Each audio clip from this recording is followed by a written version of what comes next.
T'es-tu déjà demandé pourquoi certaines personnes parviennent à faire revenir quelqu'un sans effort apparent, sans fierté, totalement livrées à elle, alors que d'autres, malgré tout ce qu'elles donnent, finissent ignorées? La réponse ne se trouve pas dans des astuces bon marché ou dans la manipulation émotionnelle, mais dans un principe ancien que peu de gens comprennent réellement. La majorité tombe dans la même erreur destructrice, croire qu'il faut toujours être présent, disponible, prêt à tout, pour être valorisé. Mais cette posture mène, en réalité, à une perte totale de pouvoir et à l'oubli. Il existe un chemin totalement différent, un chemin qui éveille chez l'autre une forme d'inquiétude si profonde qu'il ou elle commence à te chercher sans même comprendre pourquoi. Les anciens stoïciens ont découvert une vérité puissante sur l'esprit humain. Un prince capable de transformer une personne ordinaire en quelqu'un d'impossible à ignorer. Il ne s'agit ni de froideur ni d'indifférence, mais de déclencher des mécanismes invisibles qui retirent le contrôle émotionnel à l'autre. Dans cette vidéo, je vais te révéler les 10 secrets stoïciens qui font que n'importe qui peut te rechercher avec désespoir, sans orgueil, sans contrôle, sans même savoir pourquoi. Et tout cela, sans manipulation, sans jeu, seulement avec de la sagesse appliquée. Écris en commentaire, je suis la valeur qu'on a perdue. Cela ancrera en toi le premier pas pour attirer de nouveau ce qui semblait perdu. Tu te souviens de ce moment où tu réalises que quelqu'un a disparu de ta vie et que soudainement, un vide étrange s'installe. C'est comme si quelque chose d'important avait été déplacé, sans que tu puisses dire quoi exactement. C'est là la force la plus puissante dans le monde des relations. L'absence. Elle fait plus mal que n'importe quelle présence. La plupart des gens font exactement le contraire de ce qu'ils devraient lorsqu'ils veulent récupérer quelqu'un. Ils apparaissent plus souvent, envoient plus de messages, se rendent encore plus disponibles. Ils pensent ainsi être valorisés. Mais c'est faux. Plus tu te montres, moins tu as de valeur. C'est comme l'eau. Quand elle est partout, personne ne la remarque. Mais quand elle manque, tout le monde ressent la soif. Quand tu disparais de la vie de quelqu'un, tu crées un vide émotionnel impossible à ignorer. Il ne s'agit pas de faire semblant ou de jouer à l'indifférent. Il s'agit de comprendre que ta présence constante efface tout mystère et tout désir. Tu deviens banal, prévisible, ennuyeux. Réfléchis, quand tu perds quelque chose que tu aimais vraiment, tu n'y penses pas tout le temps, mais tu te surprends à espérer son retour. C'est pareil pour les relations. Quand tu quittes la scène, tu deviens cette chanson qu'on n'entend plus, ce parfum qui flotte encore dans l'air. Le secret, ce n'est pas de disparaître pour toujours. C'est de créer une absence qui éveille le manque, pas la colère. Une absence qui pousse l'autre à se demander « Où es-tu? Que fais-tu? Vas-tu bien? Es-tu avec quelqu'un ?» Cette curiosité devient comme une démangeaison qui ne disparaît pas. Plus la personne essaie de ne pas penser à toi, plus elle pense à toi. Mais attention, il y a une grande différence entre disparaître parce que tu es blessé et disparaître parce que tu connais ta valeur. Si tu le fais par douleur, par colère ou par vengeance, cela se voit. La personne sent que tu fais un drame, que tu cherches à attirer l'attention, et tu perds tout ton pouvoir. Mais si tu disparais parce que tu as une vie, des priorités, un monde intérieur riche, alors tu deviens intrigant. La vraie absence, ce n'est pas de punir, c'est de choisir de consacrer ton énergie à ce qui compte vraiment. C'est vivre une vie si intéressante que tu n'es tout simplement pas toujours disponible. Avant de continuer, si tu n'es pas encore abonné à ma chaîne YouTube, je t'invite à le faire dès maintenant. En t'abonnant, tu seras informé de toutes mes nouvelles vidéos, ce qui te permettra de ne rien manquer de contenu précieux. Quand l'autre se rend compte que tu ne l'attends pas, que tu avances sans lui, c'est là que l'impact est réel. Tu réveilles chez lui cette sensation. J'ai perdu quelqu'un de précieux. Regarde ce qui se passe quand on veut acheter quelque chose. Si c'est toujours disponible, on attend. Mais s'il ne reste que quelques pièces ou si l'offre est limitée, on se précipite. Les sentiments, c'est pareil. Ce qui est toujours là perd de sa valeur. Ce qui peut s'en aller devient précieux. La personne toujours disponible, toujours prête à répondre, toujours libre pour une rencontre, envoie un message clair. Je n'ai rien d'autre de plus intéressant dans ma vie. Et ça, ce n'est pas attirant. Mais quand tu as ton emploi du temps, tes projets, tes engagements, l'autre se rend compte qu'il doit faire de la place pour toi, et c'est ça qui change tout. L'amour, ce n'est pas être cruel ou insensible. C'est avoir assez d'amour pour soi pour ne pas mendier l'attention. Quand tu cesses de poursuivre, quand tu n'es plus toujours là, tu obliges l'autre à sortir de sa zone de confort. Il ne peut plus te donner des miettes quand ça lui chante, car tu n'es plus là pour les ramasser. Ce vieux dicton est vrai, on ne valorise qu'une fois qu'on a perdu. Mais pour que ça marche, l'autre doit vraiment ressentir qu'il a perdu quelque chose de rare, de précieux. Pas juste que tu fais un caprice. Tout est dans l'attitude. Tu disparais parce que tu vis ta vie, pas pour faire un drame. Et quand tu maîtrises cet art, quelque chose de magique se produit. L'autre commence à te chercher sans savoir pourquoi. Il se réveille en pensant à toi, s'endort en se demandant où tu es. Il se perd sur tes réseaux sociaux, cherchant des indices sur ta vie. Chaque photo devient une énigme qu'il veut résoudre. Et le plus beau, c'est que tu n'as pas besoin de forcer. Quand ton absence est réelle, quand tu es réellement occupé par autre chose, l'autre le sent. Il sent que tu n'as pas besoin de lui, que tu vas bien sans lui. Et c'est là que naît un besoin profond, celui de prouver qu'il compte encore pour toi. Deuxième secret, le silence puissant. Tu savais que le silence pouvait être plus fort qu'un cri, plus puissant que 1000 mots? La plupart des gens ont peur du silence. Ils pensent qu'ils doivent parler, expliquer, se justifier, convaincre. Mais les sages de l'Antiquité le savaient déjà. Ceux qui parlent trop perdent leur pouvoir. Ceux qui savent se taire conquièrent les esprits et les cœurs. Quand quelqu'un te blesse, ton premier réflexe, c'est peut-être de parler, de te défendre, de crier ton point de vue. Mais en réalité, chaque mot devient une arme que l'autre peut utiliser contre toi. Le silence, lui, crée un vide que l'autre ressent. Quand tu ne réponds pas, quand tu n'expliques rien, quand tu ne tombes pas dans le jeu de la discussion, tu forces l'autre à rester seul avec ses pensées. Et là commencent les vraies questions. Pourquoi il ne répond pas? Qu'est-ce qu'il pense? Ai-je dit quelque chose de mal? Souviens-toi combien de fois tu es resté à ruminer une conversation où l'autre ne t'a rien dit, où son silence t'a fait plus d'effet qu'une longue explication. Le silence intelligent n'est pas là pour punir, il est là pour te protéger, pour choisir quand tes mots valent la peine d'être prononcés et quand il vaut mieux laisser tes actions parler à ta place. Tu n'as pas à répondre à toutes les provocations. Tu n'as pas à expliquer ce que tout le monde n'est pas prêt à comprendre. Quand tu apprends à te taire au bon moment, l'autre ne peut plus te classer. Il ne peut plus deviner tes réactions. Tu deviens un mystère. Et ce mystère, il veut le percer. Mais il y a un art dans le silence. Tous les silences ne se valent pas. Le silence faible est celui qui est rempli de douleur, de colère refoulée, de mots que tu aurais voulu dire. Ce type de silence, l'autre personne le ressent de loin, et il perd toute sa force. Le silence puissant, en revanche, naît de la paix intérieure. Il vient de cette certitude profonde que tu n'as rien à prouver à personne. Imagine deux situations. Dans la première, quelqu'un te dit quelque chose qui te blesse et tu exploses. Tu cries, tu pleures, tu dis tout ce que tu ressens. Dans la seconde, la personne dit la même chose. Mais toi, tu la regardes dans les yeux, tu ne dis rien et tu t'en vas. Laquelle de ces deux scènes va vraiment marquer l'esprit de l'autre? Laquelle va la faire douter de ses choix? Le silence te protège aussi de dire des choses que tu pourrais regretter. Combien de fois as-tu prononcé des mots dans la chaleur du moment que tu as ensuite regretté? Combien de fois as-tu souhaité pouvoir revenir en arrière et garder la bouche fermée? Quand tu apprends à te taire, tu évites d'aggraver les choses. Et pourtant, tu gagnes en respect. Les gens sont habitués à ceux qui réagissent, qui entrent dans le jeu de la discussion, qui s'empressent d'expliquer ou de se justifier. Mais quand ils rencontrent quelqu'un qui reste calme, qui ne court pas derrière eux pour donner des explications, cela crée une forme d'admiration inconsciente.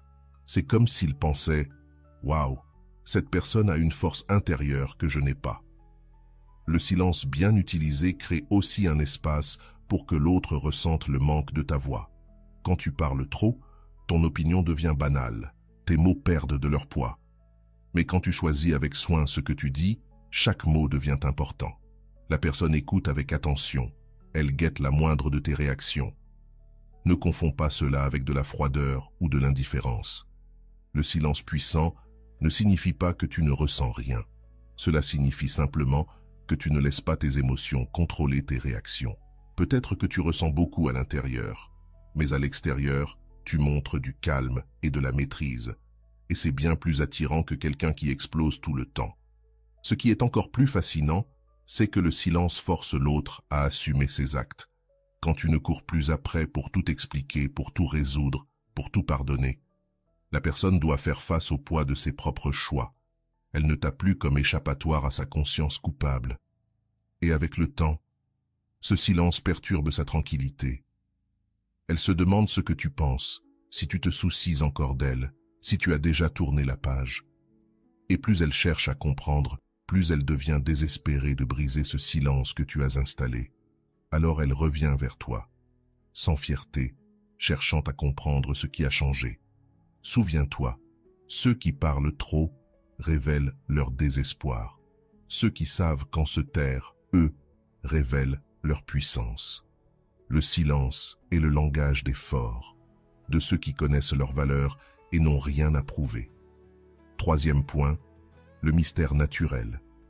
T'es-tu déjà demandé pourquoi certaines personnes sont inoubliables, alors que d'autres, même belles et intéressantes, finissent par être oubliées? La différence ne réside pas dans l'apparence ou l'argent, mais dans une qualité invisible que peu savent cultiver. Le vrai mystère ne consiste pas à être faux ou à cacher qui tu es, mais à ne pas tout livrer à n'importe qui. La plupart des gens, lorsqu'ils aiment quelqu'un, commettent l'erreur de tout dévoiler dès les premiers rendez-vous. Ils parlent de leur enfance, de leurs ex, de leurs problèmes de famille, de leurs peurs, de leurs rêves, de leurs insécurités. Pensant créer une intimité, ils tuent en réalité toute forme de curiosité. C'est comme regarder un film en connaissant déjà la fin. Ça n'a plus aucun intérêt. Le mystère naturel, ce n'est pas mentir, ni inventer une vie. C'est se révéler lentement, comme on pèle un fruit avec délicatesse, pour savourer chaque morceau. Quand tu ne racontes pas tout d'un coup, l'autre ressent cette excitation de découvrir un trésor caché. Chaque conversation révèle une nouvelle facette de ta personnalité. Et c'est addictif. Pense aux personnes qui ont le plus éveillé ta curiosité. Ce n'étaient sûrement pas celles qui se sont livrées entièrement dès le début, mais celles qui laissaient quelques indices, qui disaient certaines choses, et en taisaient d'autres, celles qui avaient des couches à découvrir. C'est ce sentiment que tu dois éveiller chez les autres. Quand tu es un livre ouvert, dès le premier jour, la personne lit tout rapidement, et c'est fini. Mais quand tu es comme ces livres qui cachent des secrets entre les pages, alors elle veut continuer à lire. Elle veut savoir ce qu'il y a encore à découvrir. Chaque rencontre tourne une nouvelle page de ton histoire. Le secret est de doser l'information. Tu peux parler de ton travail, mais tu n'as pas à dévoiler tous les détails de ta carrière. Tu peux dire que tu aimes voyager, mais sans montrer chaque photo de chaque lieu. Tu peux évoquer ta famille, mais inutile de raconter tous les drames. Laisse toujours un goût de « j'en veux encore ».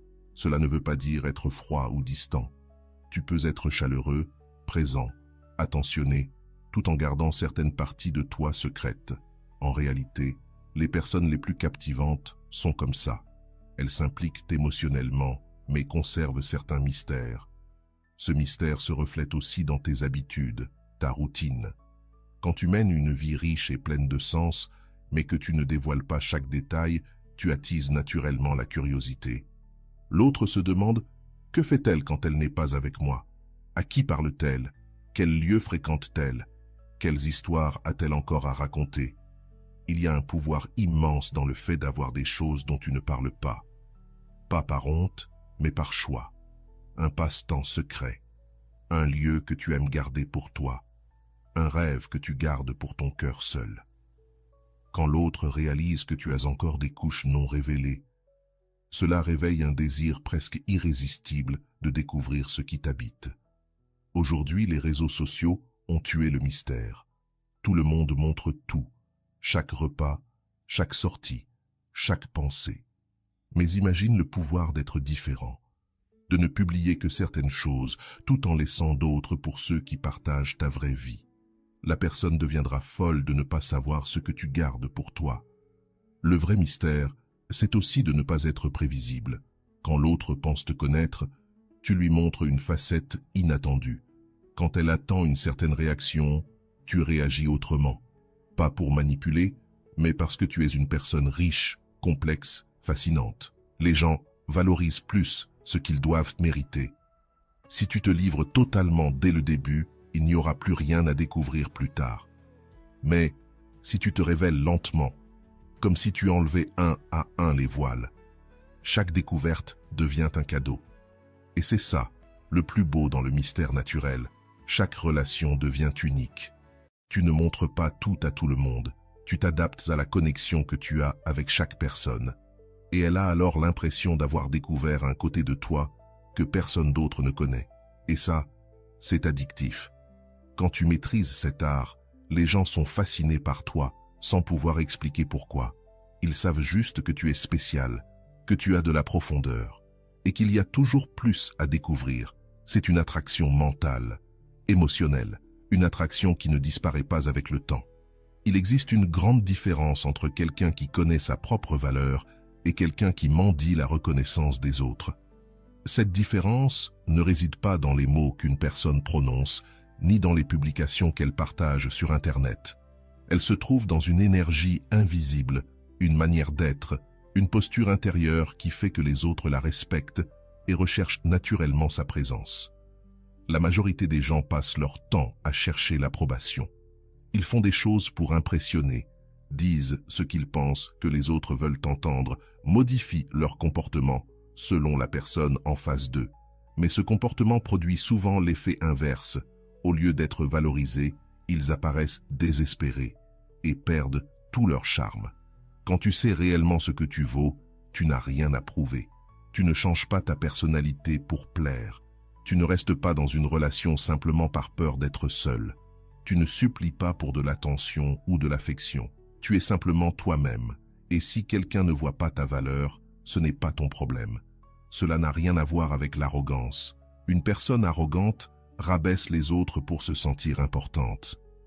Mais une personne avec une véritable estime d'elle-même n'a besoin de piétiner personne. Elle brille d'elle-même, sans jamais éteindre la lumière des autres.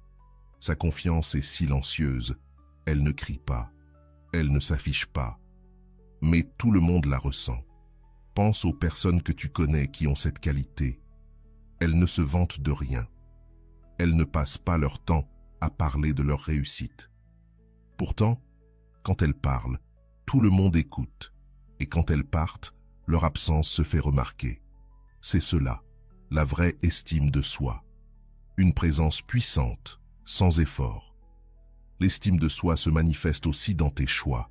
Tu ne réponds pas à n'importe quelle invitation juste par peur de la solitude. Tu ne restes pas dans une relation toxique par crainte de ne pas trouver mieux. Tu ne te laisses pas traiter comme une option ou un passe-temps. Tu as des standards, tu as des critères, et tu ne les abandonnes pas pour qui que ce soit. Et quand tu agis ainsi, quelque chose d'étrange se produit. Les gens commencent à se demander ce que tu as de si spécial pour être aussi sélectif. Ils veulent comprendre pourquoi tu ne te contentes pas du minimum, pourquoi tu sembles si certain de ce que tu mérites. Cette curiosité se transforme en désir. Ils veulent prouver qu'ils sont assez bien pour faire partie de ta vie. La véritable estime de soi naît de l'intérieur.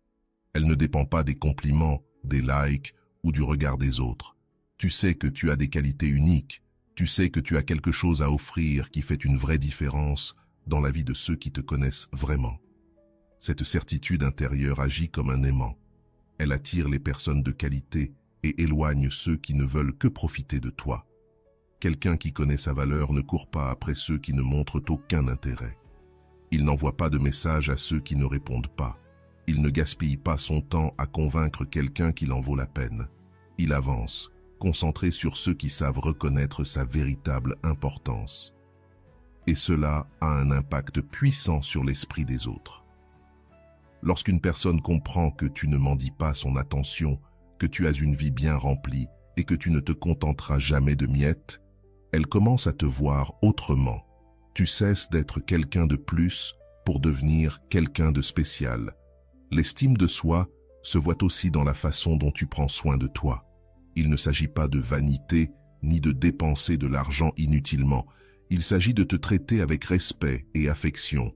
Tu investis dans ton développement personnel, tu prends soin de ta santé, tu as des activités qui te rendent heureux, tu entretiens de vraies amitiés. Et cela se voit, tu construis une vie qui vaut la peine d'être vécue. Et même si tu perds quelqu'un d'important, tu ne t'effondres pas. Bien sûr, tu peux être triste, tu peux ressentir le manque, tu peux souffrir. C'est humain. Mais tu ne perds pas ton identité. Tu ne cesses pas d'exister parce qu'une personne est partie. Tu sais que ta valeur reste intacte, qu'on la reconnaisse ou non, et c'est là le secret. Quand tu ne t'effondres pas, quand tu ne te rabaisses pas pour récupérer quelqu'un, quand tu continues à vivre ta vie avec dignité, cela bouleverse profondément ceux qui t'ont perdu. Ils s'attendaient à te voir supplier, à te voir t'accrocher, à ressentir ta détresse. Mais lorsque tu montres que tu as de la valeur avec ou sans eux, toute leur certitude s'effondre. Les gens reviennent toujours vers ce qu'ils croyaient avoir perdu pour toujours. Quand tu fais preuve de véritable estime de toi, la personne comprend qu'elle a perdu quelqu'un de spécial, quelqu'un qui ne restera pas éternellement là à attendre. Et cette prise de conscience déclenche souvent une urgence, celle de ne pas te laisser filer. Maintenant, parlons d'un autre aspect essentiel, le détachement stratégique. As-tu déjà remarqué à quel point il est difficile d'obtenir quelque chose que tu veux trop fort? Plus tu le poursuis, plus cela semble t'échapper. Il existe une loi invisible dans les relations. Plus tu es attaché au résultat, moins tu as de chances de l'obtenir. Le détachement ne signifie pas que tu ne tiens à rien. Il signifie que tu aimes de manière saine. Beaucoup confondent l'amour avec l'attachement.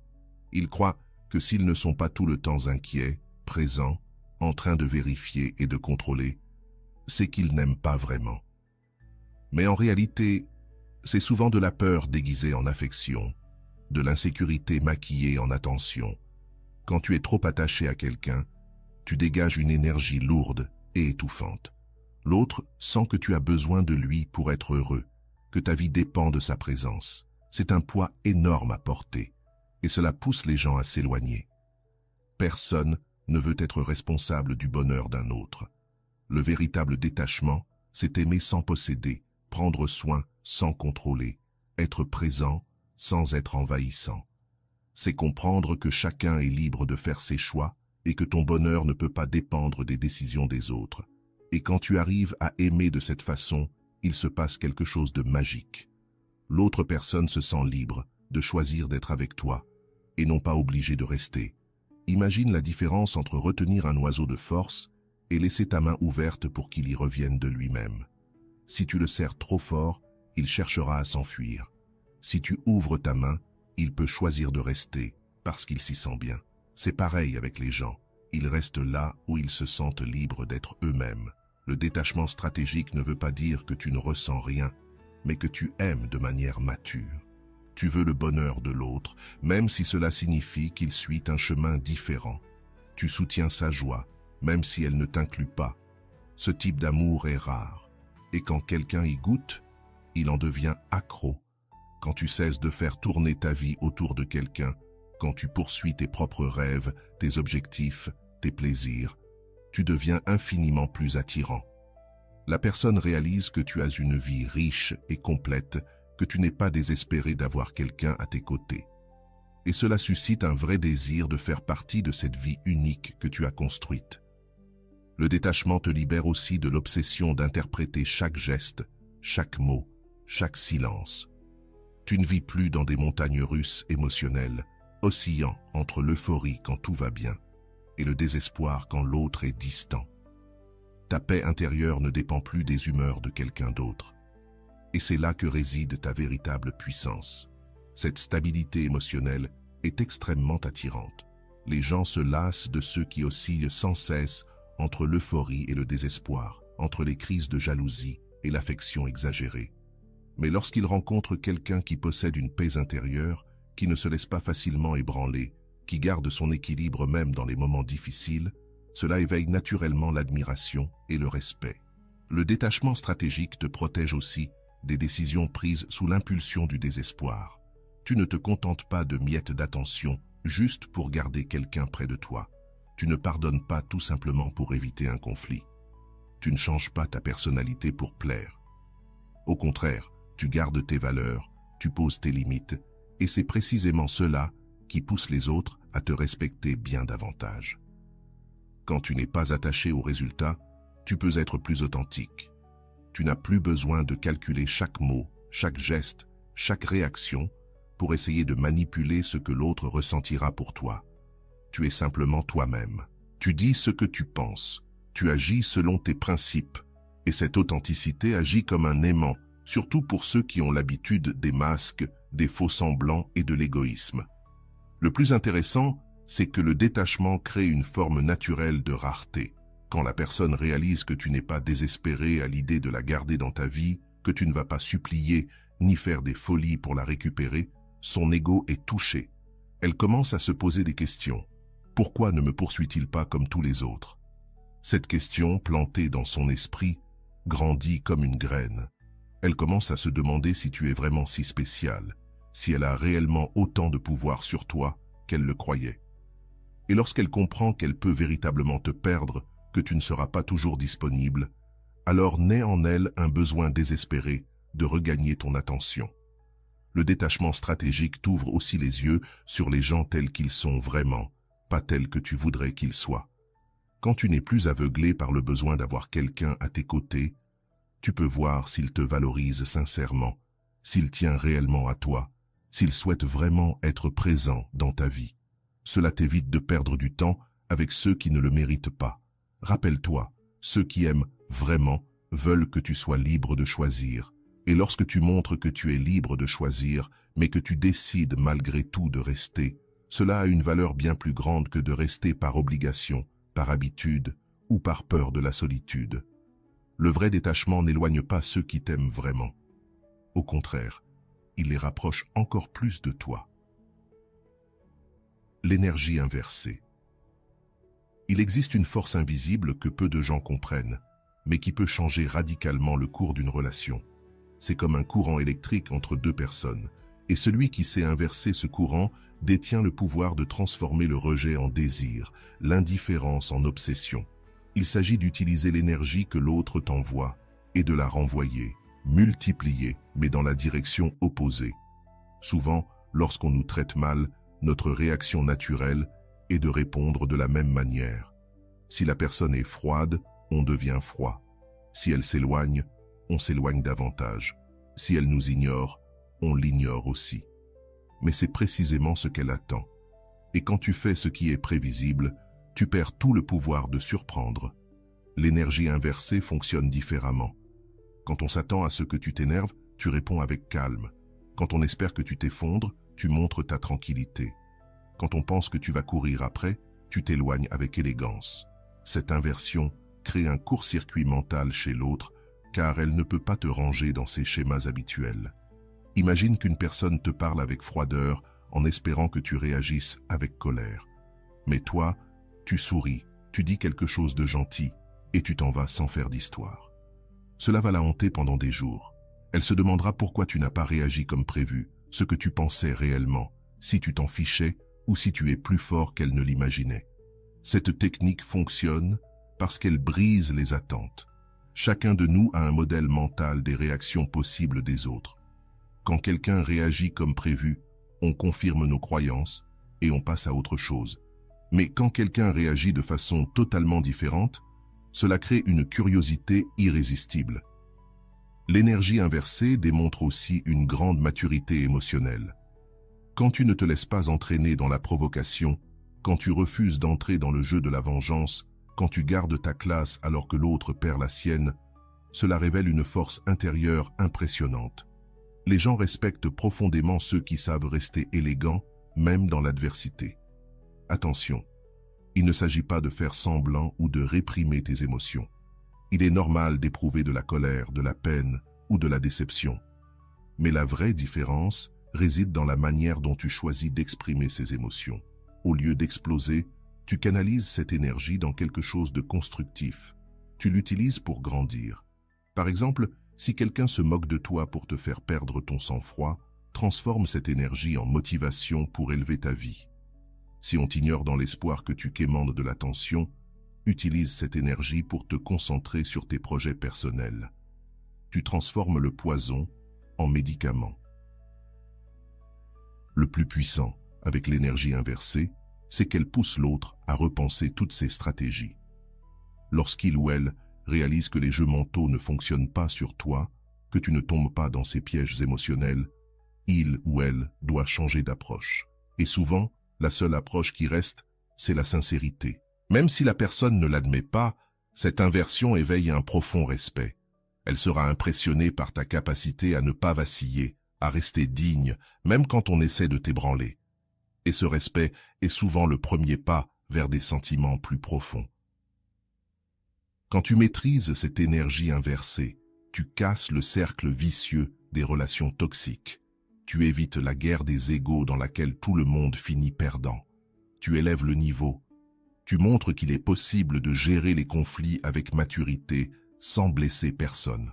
Ce qui est fascinant, c'est que cette technique fonctionne même quand l'autre essaie de te tester. Parfois, certaines personnes créent volontairement des drames juste pour voir comment tu vas réagir. Elles veulent savoir si tu es du genre à t'effondrer au premier obstacle ou si tu as l'intelligence émotionnelle pour rester debout.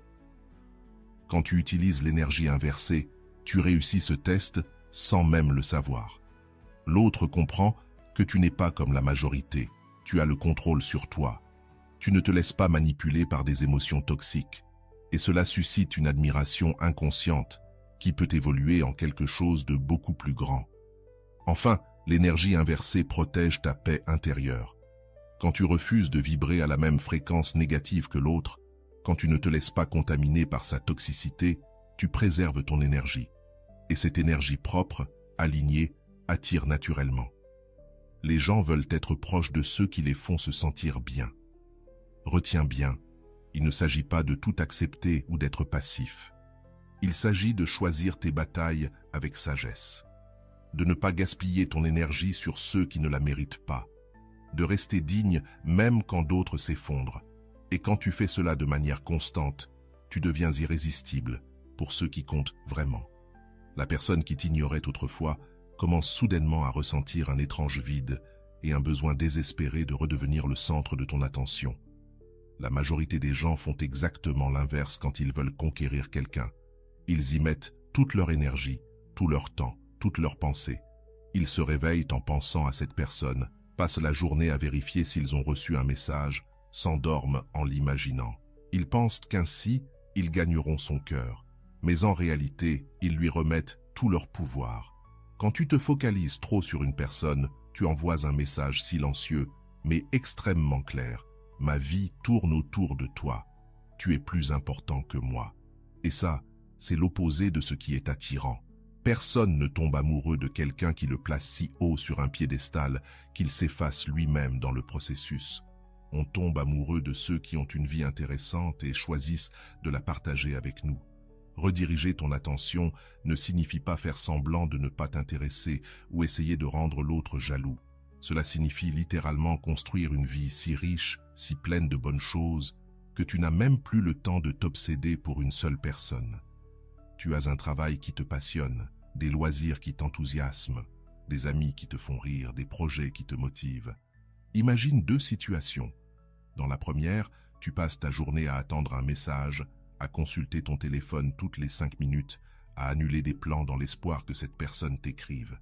Dans la seconde, tu es tellement pris par ta propre vie que, lorsqu'elle te contacte enfin, tu mets du temps à répondre parce que tu étais occupé à vivre. Laquelle de ces deux situations est la plus attirante? Quand tu rediriges ton attention vers toi-même, des choses très intéressantes commencent à se produire. D'abord, tu deviens plus intéressant parce que tu es en constant apprentissage, en évolution, en train de vivre de nouvelles expériences. Ensuite, tu deviens moins disponible ce qui augmente automatiquement ta valeur perçue.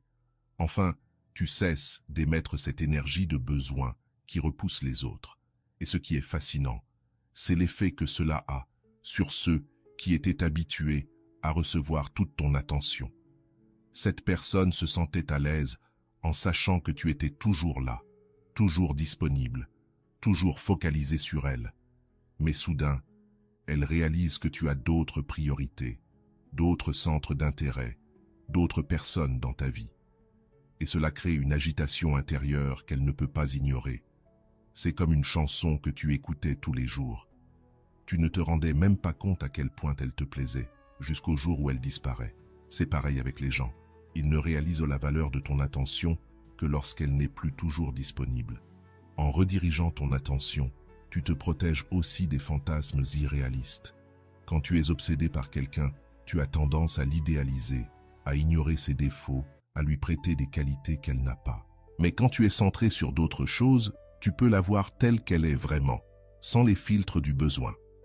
Ce changement de perspective est libérateur. Tu cesses d'accepter des miettes d'attention comme si c'était des festins.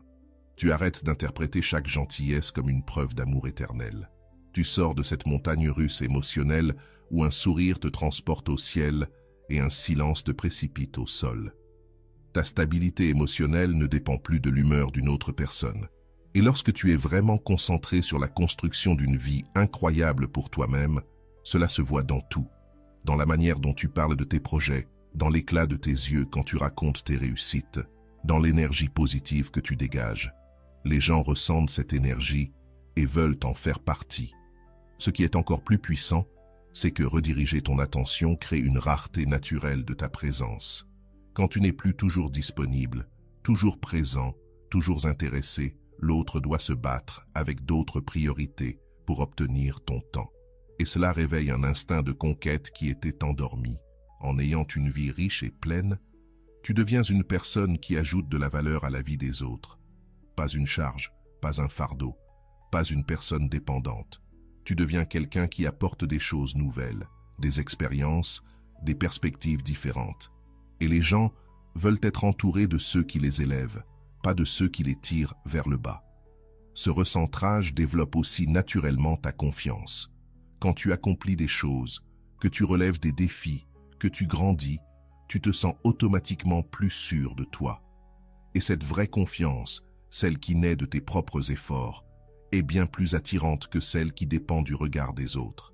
N'oublie jamais ceci, ceux qui t'aiment vraiment seront heureux de te voir évoluer, de te voir t'épanouir, de te voir construire une vie pleine. Et si quelqu'un est dérangé par le fait que tu ne lui consacres plus toute ton attention, c'est qu'il ne voulait pas ton bonheur, mais ta dépendance.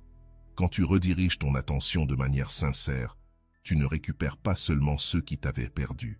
Tu attires de bien meilleures personnes dans ta vie. Des personnes qui admirent ton indépendance, qui respectent tes accomplissements, qui veulent t'ajouter à leur vie, pas simplement recevoir ton attention inconditionnelle. Et enfin, parlons de la puissance de la présence rare. Il y a une grande différence entre être toujours disponible et être réellement spécial. La présence rare ne veut pas dire être distant ou jouer à un jeu.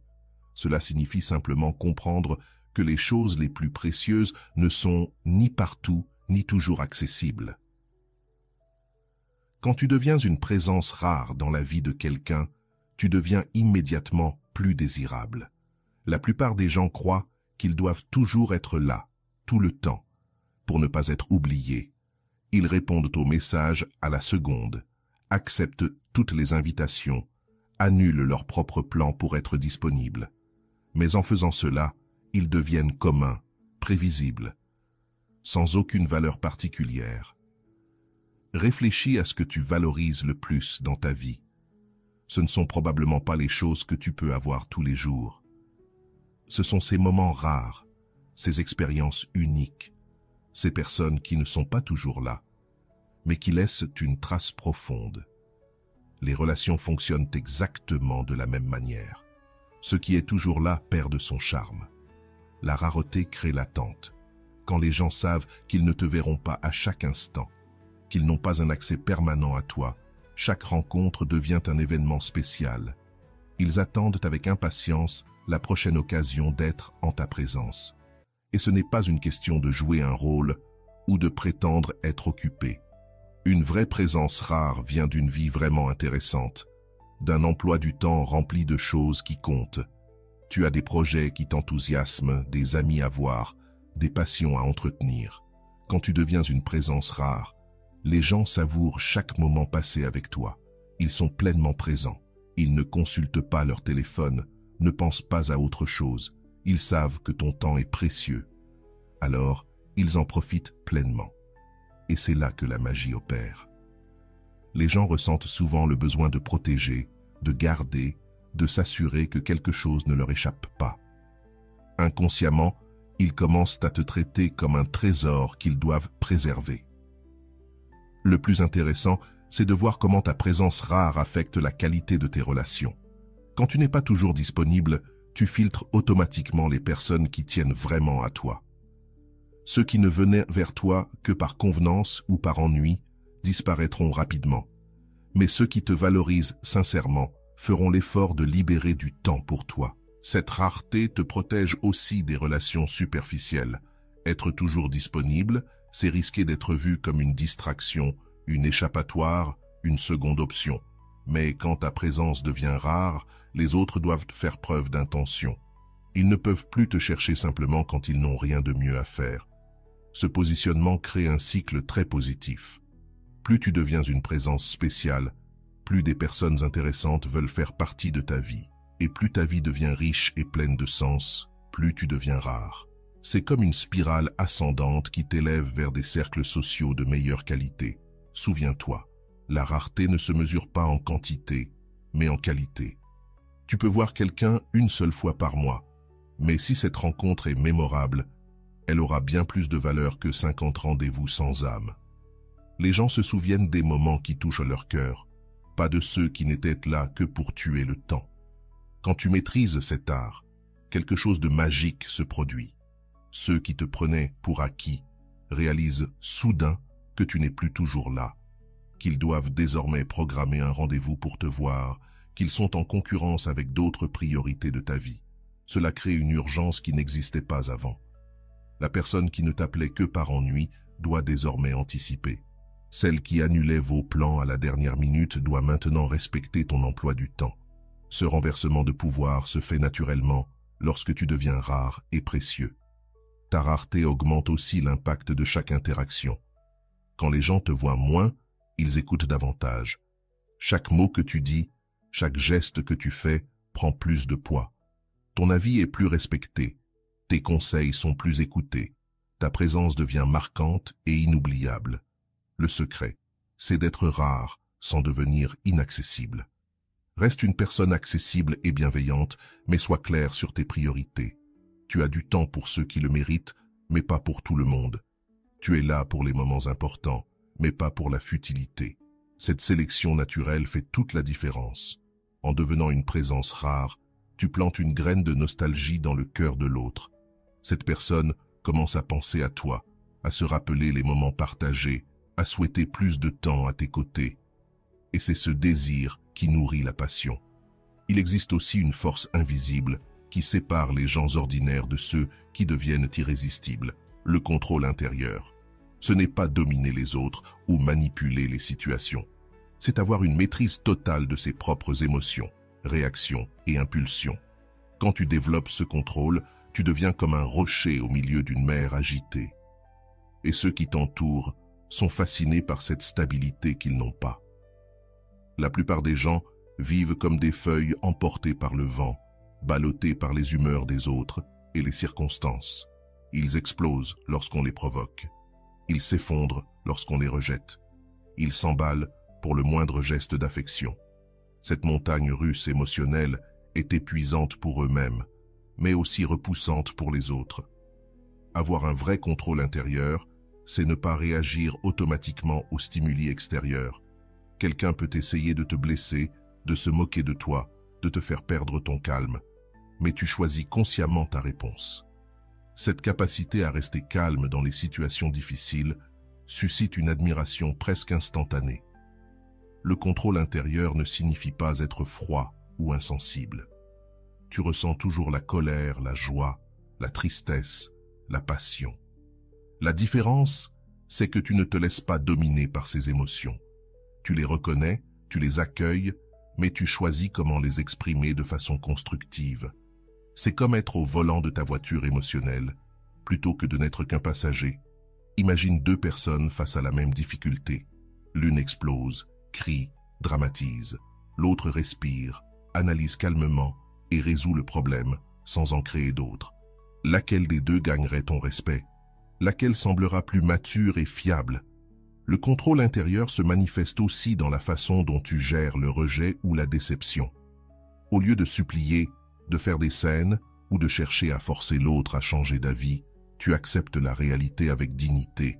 Tu peux être triste, mais tu ne laisses pas cette tristesse diriger tes actions. Cette maturité émotionnelle est extrêmement attirante. Quand tu restes impassible face à la provocation, tu imposes le respect.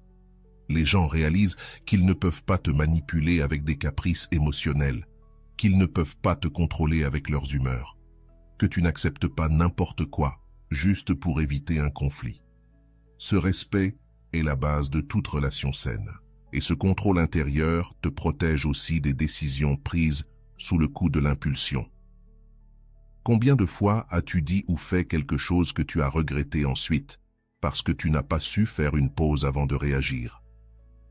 Développer cette capacité à prendre du recul t'évite bien des problèmes inutiles, et tu gagnes une réputation de personne sage, digne de confiance. Les autres se sentent en sécurité à tes côtés, parce qu'ils savent que tu ne vas pas exploser sans raison, ni faire d'esclandre. Tu es capable de gérer la pression sans perdre ton calme. Cette sécurité émotionnelle que tu offres est comme un oasis dans le chaos que la plupart vivent. Et le plus fascinant, c'est que ce contrôle crée un certain mystère autour de toi. Les gens se demandent ce que tu penses. Comment fais-tu pour rester si calme? Ce qui pourrait te faire perdre ton sang-froid.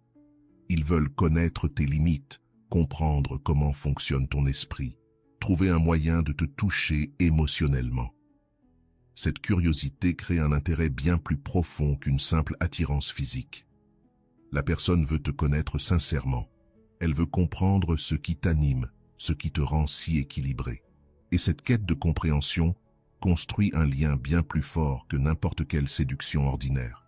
Enfin, le contrôle intérieur te donne le pouvoir de choisir en toute conscience. Quand tu n'es pas l'esclave de tes émotions, tu peux évaluer chaque situation avec clarté et prendre la meilleure décision pour toi.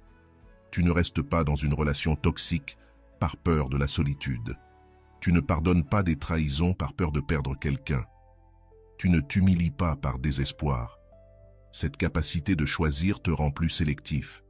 Tu n'investis ton énergie que dans ceux qui le méritent vraiment. Tu ne donnes une seconde chance qu'à ceux qui montrent un véritable changement. Et tu ne t'engages qu'avec ceux qui te valorisent sincèrement. Ta valeur augmente encore plus lorsque quelqu'un se rend compte que tu as un véritable contrôle intérieur. Il se passe alors quelque chose d'étrange. Cette personne commence à remettre en question son propre comportement. Si elle a l'habitude de tout résoudre à travers le drame et qu'elle te voit gérer les mêmes situations avec calme, cela vient ébranler l'image qu'elle a d'elle-même. Elle commence à admirer ta capacité à garder ta dignité même dans les moments difficiles. Elle veut apprendre de toi, comprendre comment tu fais pour avoir autant de paix intérieure. Et souvent, cette admiration se transforme en quelque chose de beaucoup plus profond. Elle commence à te voir comme quelqu'un de supérieur, quelqu'un qu'elle aimerait vraiment avoir à ses côtés. Ce contrôle intérieur te permet aussi d'être stratégique dans tes relations. Au lieu de réagir impulsivement, tu observes les schémas de comportement, tu comprends les motivations et tu choisis la meilleure manière de répondre à chaque situation. Tu deviens comme un joueur d'échecs qui pense plusieurs coups à l'avance.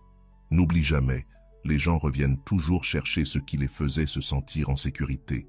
Quand tu es une source de stabilité émotionnelle dans un monde rempli d'agitation, tu deviens indispensable. Et quand cette personne perd cette sécurité que tu lui offrais, elle ressent un vide que personne d'autre ne peut combler. As-tu déjà remarqué que certaines personnes parviennent à attirer les autres sans même essayer?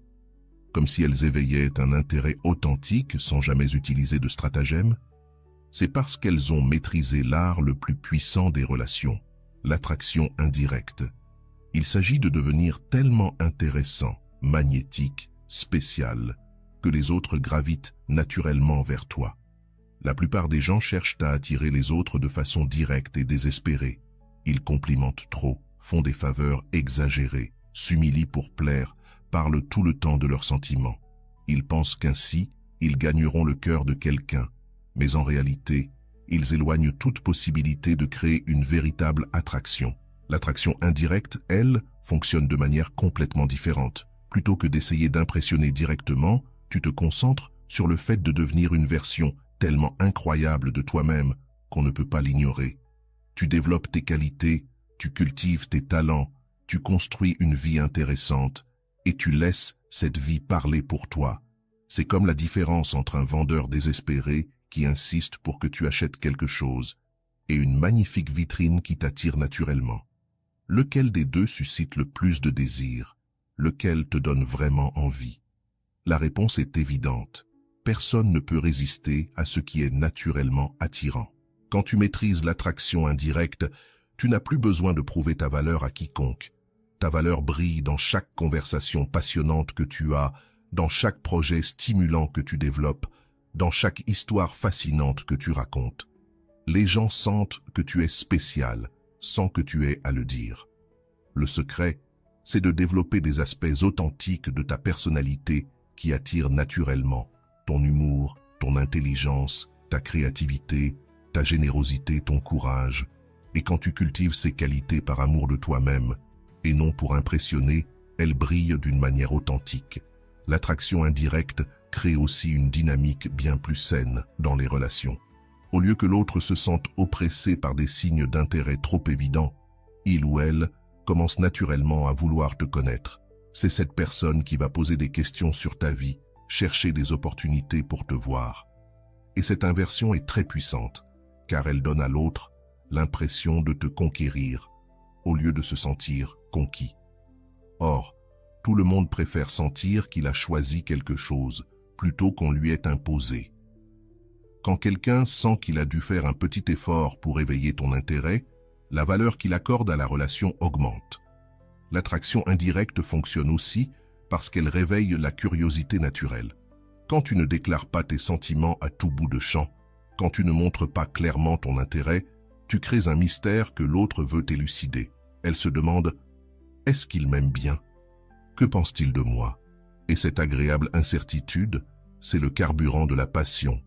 Quand tout est trop clair, trop garanti, trop évident, il n'y a plus de place pour la fantaisie, pour l'imagination, pour cette délicieuse tension de ne pas savoir exactement où tu en es. L'attraction a besoin d'un peu de mystère pour s'épanouir. Ce qui est magnifique avec l'attraction indirecte, c'est qu'elle crée des relations fondées sur l'admiration sincère, pas sur le besoin ou le désespoir.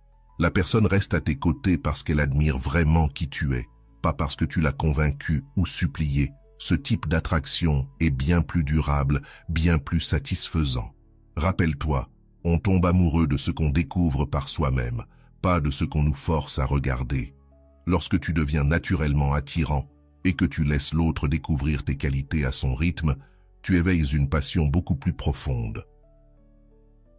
L'attraction indirecte, c'est être tellement extraordinaire que les autres ne peuvent pas t'ignorer, même quand tu ne cherches pas à les impressionner.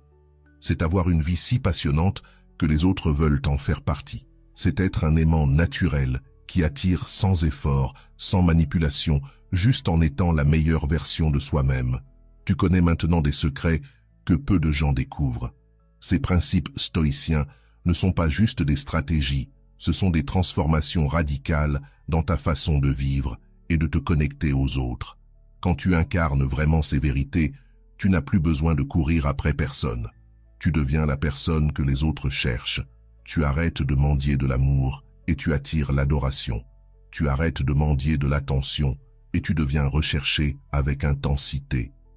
La personne qui t'ignorait auparavant ressentira un vide si profond, une inquiétude si intense, qu'elle ne comprendra même pas pourquoi elle a tant besoin de toi.